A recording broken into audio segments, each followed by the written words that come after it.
আমার কিছু নাই, তবু আমি ধনী। কেন বলেন তো? কারণ কি, আল্লাহ পাক রব্বুল আলামিন আমার হাত, পা, শরীর, চক্ষু সবই ভালো রাখছেন। আমি পরিশ্রম করে খেতে পারবো, চোখ দিয়ে সুন্দর সুন্দর জিনিস দেখতে পারবো।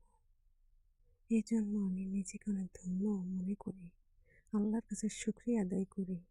আর এই কারণেই আমি নিজেকে ধনী মনে করি।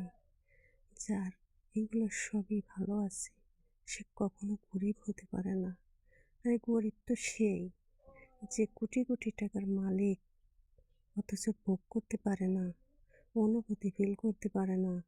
কারণ কি, তার চোখ দুটো ভালো না, সে চোখ দিয়ে দুনিয়ার আলো দেখতে পায় না, সুন্দর পরিবেশ অনুভূতি করতে পারে না।